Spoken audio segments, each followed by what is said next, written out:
The broadcast is now starting. All attendees are in listen-only mode.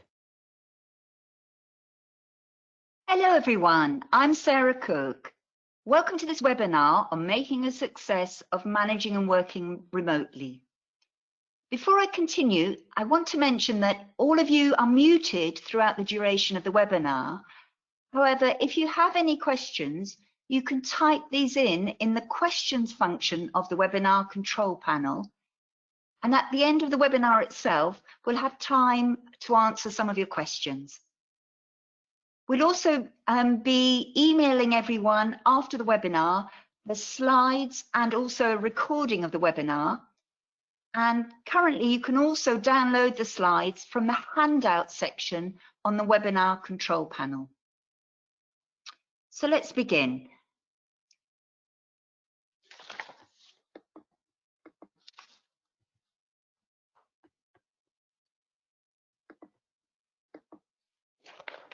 First of all, some introduction to me. I'm Sarah Cook, MD of the Stairway Consultancy. I'm a management consultant and author with over 20 years experience in leadership and management, particularly involved in helping individuals and teams transition to remote working. And I've done lots of work on this in recent years, so I'm delighted to be with you to share some of my experience this afternoon. I think you'd agree the world of work has changed dramatically. Even before the pandemic, the TUC estimated that the number of UK workforce working from home had increased by a fifth in the last 10 years and stood up until the last couple of weeks at around 2.5 million people. That's roughly 8% of the workforce.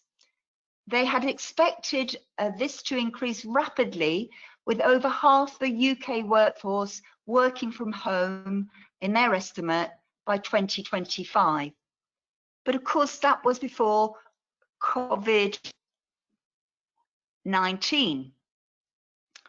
What we now know is that many of you may be working for the first time from home, and actually this can cause some challenges. So in today's webinar, what we're going to do is look at how can you benefit from working at home? What are some of the challenges? But importantly, want to make this as practical as possible, looking at tips and techniques for making remote working a success, be it as a team member or somebody who is managing people from home, although I imagine you could also be both, working from home and a manager. Looking at practical advice if you are managing people who might actually be now your virtual team. And importantly, given the uncharted waters that we're in at the moment, we're going to provide you some tips on how to build personal and team resilience in these uncertain times. So let's begin this afternoon. We're actually curious to see how many people on this webinar are currently working from home for the first time. We've got a poll open. You'll see on the side of the screen, you've got an opportunity to click yes or no. So if it's the first time you're working from home, it would be yes, and obviously no if not. And we're going to give it 30 seconds to see if you could just click now on the poll, what percentage of the people that are on this webinar are working from home for the first time.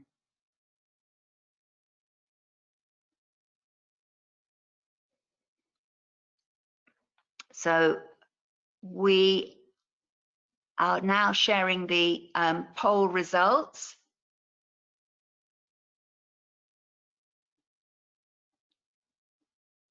Interesting. So we've got lots of you therefore working from home for the first time.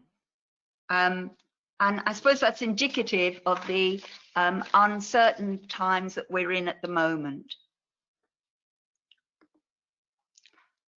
So I'm assuming that although some of you are now working from home, this may not be your own choice. However, hopefully, in spite of this difficult situation, be it a team member or a manager, you can already see some benefits. For example, when people have a proper setup at home with fully operational technological support, they say that they can concentrate more than in an office environment.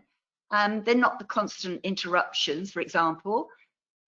Obviously, at the moment, you've got lots of opportunity to spend time with family, and hopefully we'll talk about this in a bit more detail. Flex your time to suit childcare arrangements. To give you an example, for one of my colleagues in the last week, they've split their day with their partner into 4 3-hour slots. My colleague is working 6 hours a day in 2 3-hour slots and is alternating childcare arrangement every 3 hours with her partner. Likewise, when you're at home, working from home means there's nothing to stop you putting the washing on, fitting in an exercise routine to your day, or taking in a delivery if needed. And also, people report they feel more refreshed. There's no need for lengthy travel journeys to work, and you can even avoid unnecessary office politics. So in normal circumstance, people report feeling less stress when remote working, and actually they enjoy having a better work-life balance. That's as a team member. As a manager, studies show that remote working gives you the opportunity to manage individuals in a more empowering way. Working from home means that you need to change your management style. As you can't see your team, you'll need to manage by outcomes. In other words, the results and outputs that they produce. You can't rely on presenteeism as a sign that a task is being achieved. So you need to set clear expectation and trust your team to deliver. This shift in management style for some people has actually been shown to lead to greater levels of job satisfaction and job performance, both for managers and their team. It's proven to boost morale, and it's a powerful way of attracting talent to the team, as when recruiting, there are no geographical constraints. So hopefully you're seeing some benefits. We also know there's some big challenges that remote working represents. When the team starts to work remotely, clearly they lose the day-to-day contact that they may have had with each other, their customers and other teams. You can no longer, for example, stop by someone's desk to ask a question or for a quick chat. Likewise, not all homes have an appropriate location from which you can work. They may not have appropriate technology or have issues with the technology that's been provided for home working. Two further challenges are work creep and managing childcare arrangements. What do I mean by work creep? Well, for most people, working remotely allows them to focus and concentrate on the task in hand without interruptions or distractions. However, the downside of this can be that individuals get in the flow and don't take regular breaks, nor do they set boundaries around when to stop work when they're at home. For example, if you find yourself continually working late into the evening or checking your work mails during the night or first thing when you wake up, that's an indication of work creep. Likewise, with children now confined to home, many people have the added concern about childcare arrangements. What we know is working from home can result in a decline in well-being. People can feel isolated when they don't come into the office each day, and that can be a problem over the long term. The issue is that when people are geographically dispersed and not present together, they can miss casual social interaction, the coffee machine conversations they're having with colleagues, And a lot of people's motivation to come to work involves social interaction. So we need to watch out, because for some people, personal well-being and mental health can be impacted, and it can be stressful working from home. These challenges have undoubtedly been accentuated by the rapid speed with which Britain has found itself in lockdown. So let's just have a look at this from a psychological perspective. You may have heard of the change curve. This is described originally by a psychologist called Elizabeth Kluber-Ross, who, as a result of her work on loss and dying, looked at reactions we have and performance and motivation when change occurs. This work was then transferred to the workplace by a management consultant called Elizabeth Moss-Cancer. Both researchers describe the reaction we have when there are changes in our lives. So we know many people can be apprehensive and anxious, and patterns and habits provide certainty in life.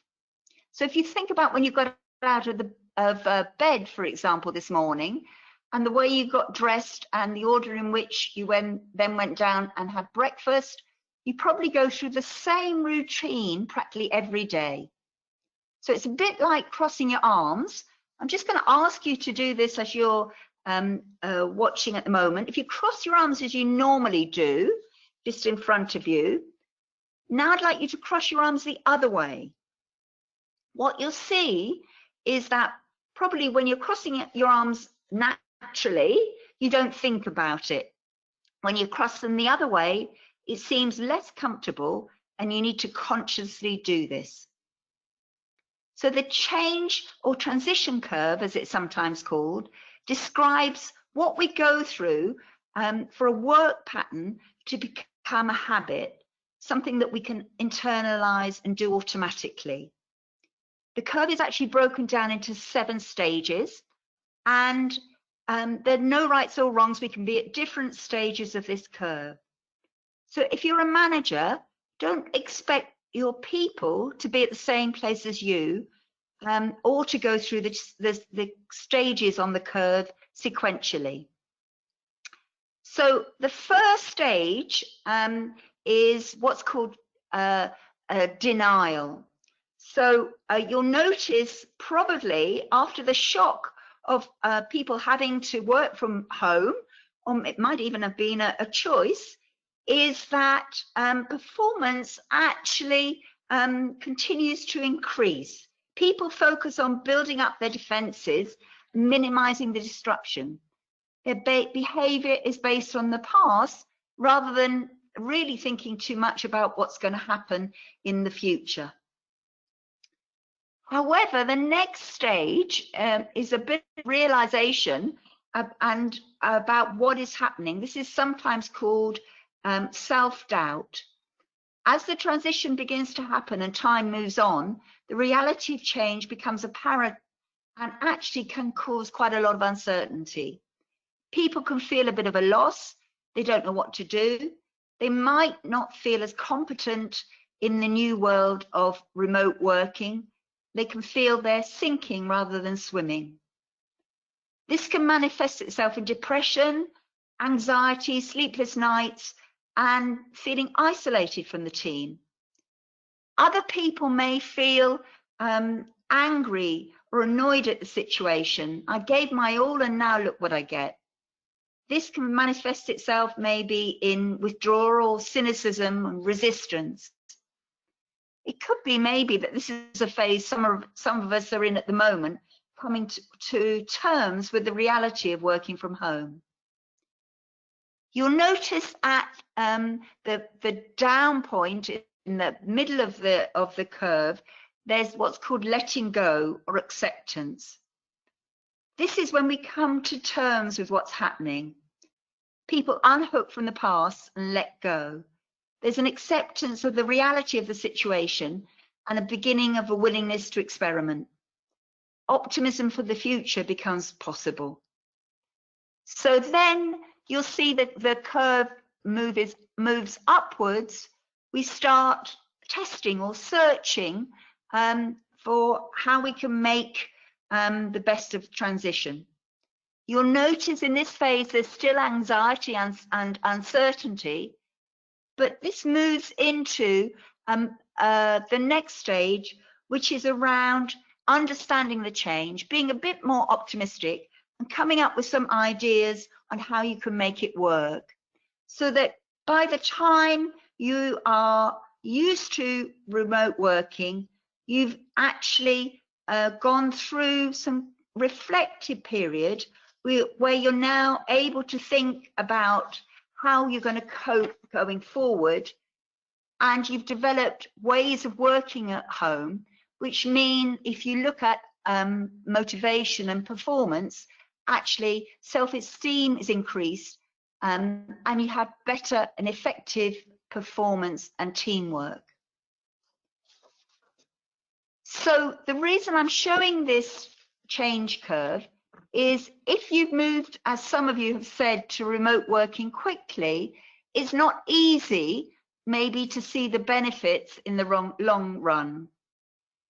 People move at different stages through the change curve, and you might think that you're doing okay and then slip back. For example, I was speaking to somebody recently who created a new workspace in the last week at home and thought everything was going fine, and then had a bit of a wobble when, without thinking, first thing in the morning, they got up and went to the door to leave the house as if they were beginning to start their journey to work.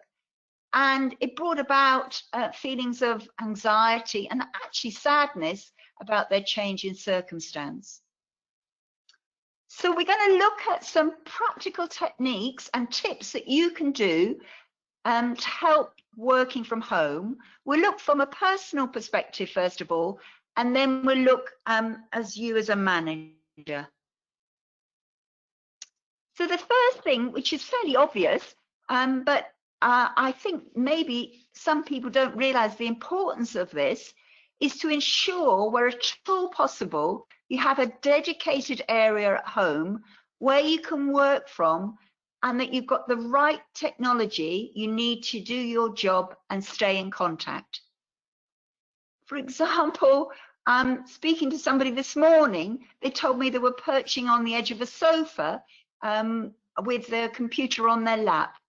Please don't do that. It's bad for your health and well-being. So what we suggest is that you need to think ahead and plan how you'll need to work across the week.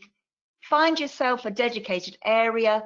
Lobby your manager or your IT department if you've still not got the right equipment or technology. If you look online, there's some health and safety executive guidelines on safe home working, and they're really helpful in terms of tips for setting up your work area. Really importantly too, check out the expectations from your manager of what he or she needs you to do to work effectively. Are you still working core hours? How flexible can you be? What results is your manager looking for? Remember, he or she should be managing by outcomes rather than controlling how you spend each hour of your day. As we've just seen by crossing our arms and then crossing them the other way, we like routine and pattern. The brain is wired to like routine. So create a pattern to your day to help create certainty and stability. For example, set yourself a firm time to start and finish work. If you know you work best in the mornings, do your most important work then. If you've got childcare restrictions during the day, agree with the rest of your household how you'll work. For example, it could be in the early evening, but you need to establish a pattern. Very importantly too, don't stay glued to your desk. Really importantly, we need to take regular breaks. Studies show that productivity and output declines when you spend more than 90 minutes on a task. So get up and stretch. You can set yourself a reminder on your laptop how to do this, for example. Stay social. Use informal communication tools like instant messenger and WhatsApp to maintain the social element of work. And please remember to be kind to yourself. I think everybody needs to recognize that change isn't easy and not everything is going to work out perfectly straight away. So a bit later on in this webinar, we'll talk about building resilience and what you can do to make certain that you look after your well-being. So to make this really practical for you, I'm just going to summarize those tips for everybody working remotely. And what I'm going to ask you to do, you just take a look at the tips and see what it is that you need to be doing differently. Just make a note or start thinking about what it is that would make remote working better for you.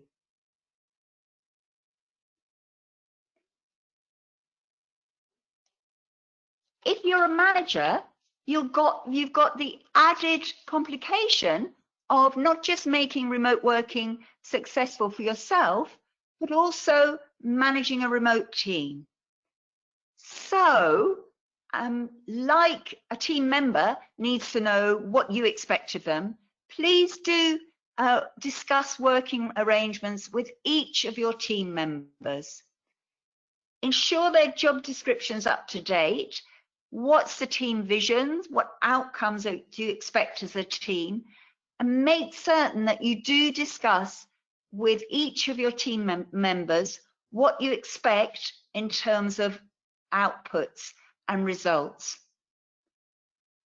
You'll also obviously need to be monitoring performance, providing feedback and coaching.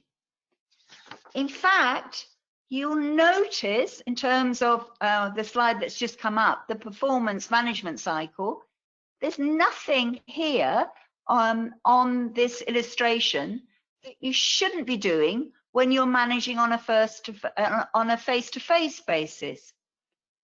Essentially, as a manager, when you're actually managing remotely, you'll need to set objectives, monitor performance, coach, give feedback, review performance, help create personal development plans, recognize and reward.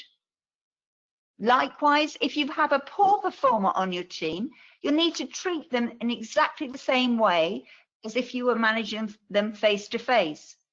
Describe what you've seen or not seen, stick to the facts, and discuss with the employee what they need to do differently and how they can improve their performance. So you're still managing day to day as if your team were face to face. However, there is one aspect you should engage in more, especially if remote working is new to many of your team. So all the studies say what you need to do is increase the amount of two-way conversations you hold with each team member. Not via email, but on the phone or by video conferencing. We'd really encourage you to check in with each member of your team, encourage informal conversations. Get to know your team members individually. Make certain you talk about things other than work. Start a conversation for the sake of it before you go into the task at hand. If you are holding team conference calls, for example, you could use icebreakers to help people share experiences. Ask people to say things like what was their first pet or their greatest achievement or their favorite holiday destination. Anything to get people talking and relating to each other on a human one-to-one basis. So by spending time on people rather than tasks, managers can help build trust and confidence across a remote team. It's interesting to look at what makes an effective remote team. There's an American management psychologist called Lencioni who wrote a book called The 5 Dysfunctions of a Team. He found that where there was absence of trust, there was generally false harmony in a team. People were fearful of speaking out and avoided conflict. Because of that, people didn't feel committed to the team and so avoided taking responsibility.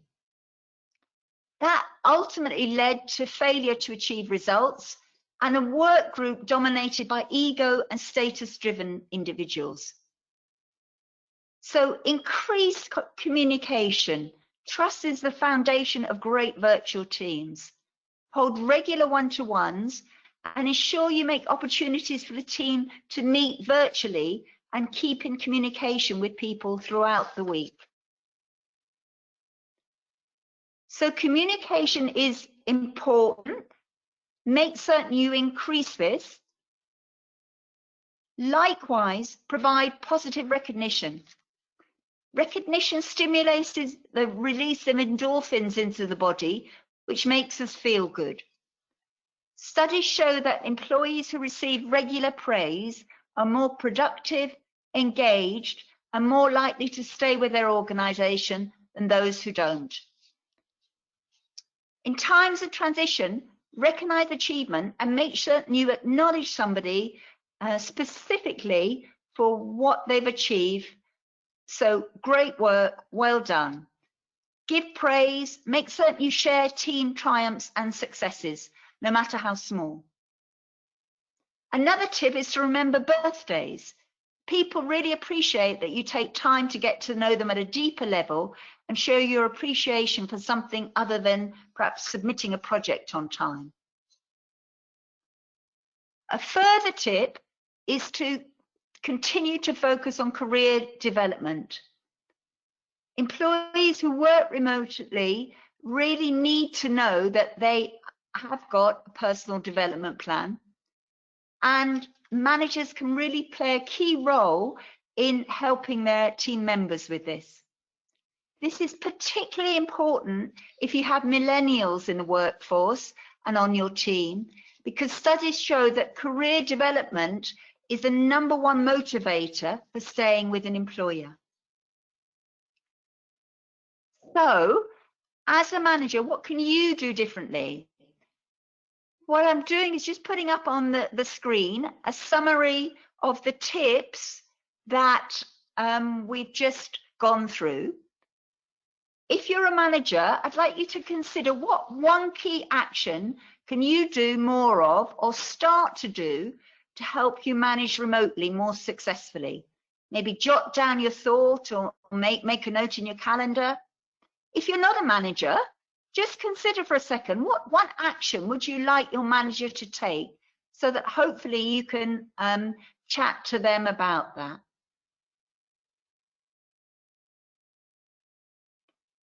I've just put up another tip, which is helping individuals and teams to build resilience. And that's the last part of today's webinar, which we're going to cover now. This is directly linked to the unprecedented situation we're living through.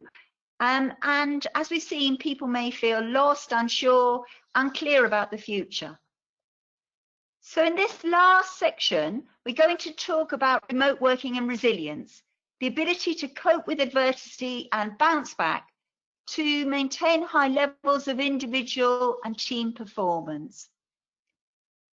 I was particularly reminded of this when I read the story about the cave rescues that happened in Thailand in June and July 2018, which saved the lives of members of a junior football team who were trapped inside the flooded cave network. In spite of the death of one of its members, the rescue team remained resilient over nearly 2 months.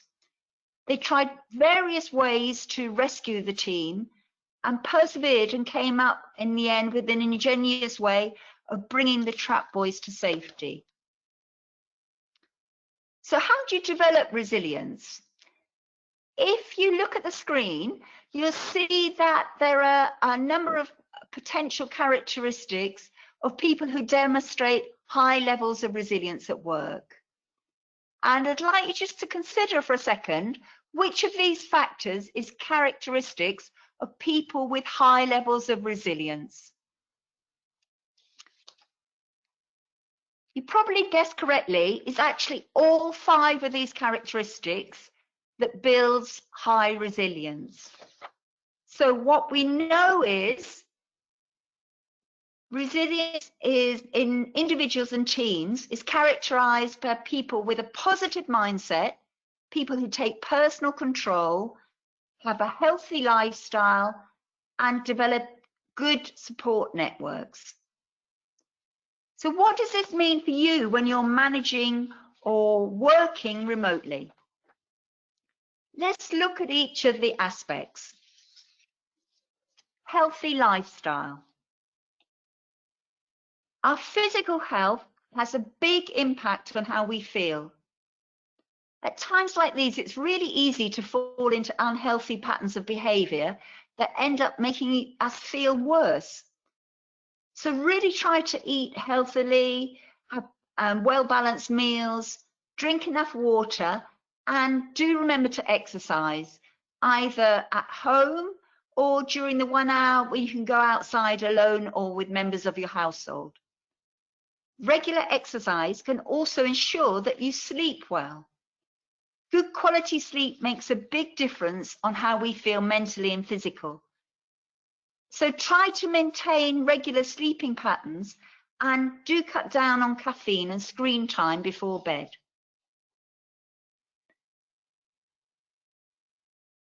Another characteristic of people who have high resilience is they take personal control. This is about recognizing the things you can control and influence and the things you can't. For example, you can control how you structure your day or how you influence your boss, but you can't directly control, say, the UK economy. So focus on the present rather than worrying about the future. This can help with difficult emotions and improve our well-being. You'll find that things like relaxation and breathing techniques are helpful here too, and meditation. You can find lots of tips and help for this online. If you're feeling worried or anxious, focus on your favorite hobbies. If you can't do a hobby because you're staying at home, think about how you can adapt it or try something new. There are lots of free tutorials and activities online. So take personal control over what you can influence. The third of the 4 individual characteristics is about positive thinking. So if you take time just to think about the implications of working from home, this should help you feel more prepared and less concerned. What do I mean by this? So think about your normal working week. How will it be affected? What do you need to do to solve any problems? What help can you get from your manager, your work colleagues, or even your local community? Importantly, talk about your concerns to your manager, your family and friends, but remember to fact check too, so you keep a balanced view. If unfortunately there's no one you can trust, there are plenty of helplines that maybe you can talk to instead. You may also want to limit the time that you spend watching, reading, or listening to coverage of the pandemic. If you're a manager, as we said before, do hold regular one-to-ones and check in with people in terms of how they're feeling. If you're also holding, hopefully, as you will be doing, regular virtual team meetings, take regular temperature checks with your team. How are they feeling? What's working well? What are their concerns? This leads to the 4th characteristics of resilience people, and this is all around having a great support network. So resilient individuals and teams stay connected, they support and help each other. Maintaining healthy relationships with people we trust is important for our mental well-being. So think about how you can stay in touch with colleagues, families, and friends. Maybe also something to consider is helping someone else who might need support. This has a double benefit, both for you and for them. So maybe think of others around you, both inside and outside work, and try to be understanding of other people's worries and concerns. Which leads me to the fifth suggestion for managers. For managers, having high levels of emotional intelligence is key during times of change. This means knowing not just your own emotions, but those of your team members. Recognizing how you're feeling and others enables you to manage both your own emotions and your interaction with other people in a sensitive and empathetic manner. One way of starting to do this is to write down how you are feeling. Start an emotional intelligence diary. It increases your own self-awareness, and begin also asking other people how they're feeling. Be a listening ear and provide support. So, for you, what does this mean when you're working from home? What can you personally do to build your own resilience and that of your team? Again, if you look at the slide, I've just summarized the 4 key characteristics, in addition to emotional intelligence, of highly resilient people. Maybe take a few minutes to consider one aspect and give yourself a tip on something you can do to build your own personal well-being as well as that of the team.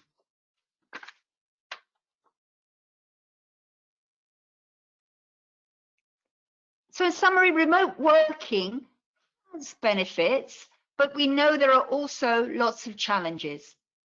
For managers, it means a change of management style, empowering your staff, and importantly, being there for them and increasing your levels of emotional intelligence. For everyone working from home, it means forming new habits and taking steps to actively manage your well-being and avoid isolation by being socially connected. We need to recognize we can't all be superheroes. In today's environment, making a success of working at home is going to take time and deliberation. I hope that this webinar has given you some specific thoughts and tips, and you've come away with at least one thing that you can do differently, improve, or reflect on. So also, just to say, if you do need additional help, here at IT Governance, we've developed some tools to help you further during the crisis. You can get more information on managing and working remotely from my book, which is published by IT Governance. And IT Governance recently launched a bundle of products to help organizations implement effective business continuity plans in the current pandemic environment. So obviously, because of the difficulties around the pandemic, it's really important that we help our staff to be prepared. What you also have is some toolkits that again you can find from IT Governance, which we've published for managers to help with their team. Things like developing a remote working policy, remote access penetration, and so on. So we do hope that these are useful to you. What we have on this slide is also our contact details. If you would like to get in touch. I think we've just got 5 minutes or so for some questions now. So thank you for listening to date. I'm going to ask if we could just have a look at any questions that have come through. And I can see I have one question here around what do we do if we still don't have the right technology. So this is an interesting situation. I have quite a lot of people who've been in contact with me to say that they're having difficulties with technology. I think this is a period where we need to do two things. One is continue to report to our IT teams, lobby our IT functions via our manager if we're having difficulties. But the second one, I think, is also to recognize that this is perhaps going to be a time where we need to be considerate and kind to others, in the sense that we're not always going to be able to have everything sorted straight away. So it's probably going to take some time for everybody to be fully operational. So we need to be kind, I think, is one tip. But at the same time, trying to make certain we influence to get our technology up to speed. I can see another question coming in around childcare arrangements. What do we do if we have young children and we need to be working and we haven't got the opportunity? Oh, this is an interesting one. We haven't got the opportunity of a partner to help us to manage childcare.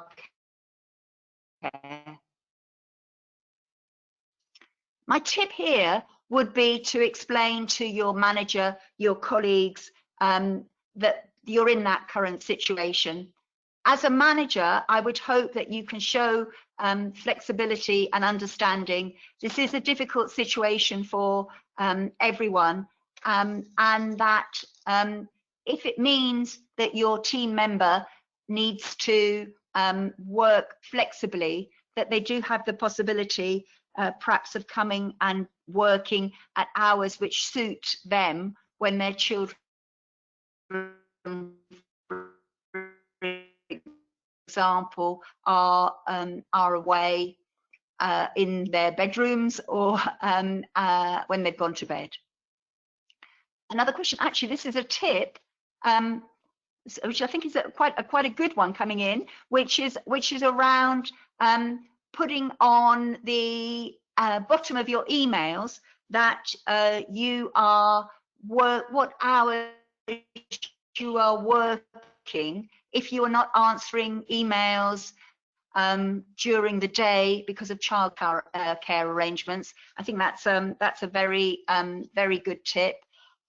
Actually, also like to add another tip, which is if you are working in the evening, just be conscious that other people might not be working there too. Then too, we've talked about work creep. I've had an email this morning for somebody that was talking about putting on the bottom of their emails, they would be replying in the evening, but they didn't expect other people to too. So I think that's a very good tip. I think that is about all we have time for at the moment, but I can see we've got a lot of questions here. If you would like to send in any further questions, we'd be very happy to answer them individually. Would like to also thank you very much for your time today, and just to reiterate that we will be sending out a recording of this webinar and the slides tomorrow. So thank you very much for listening, and I wish you the best of luck from working at home. Thank you.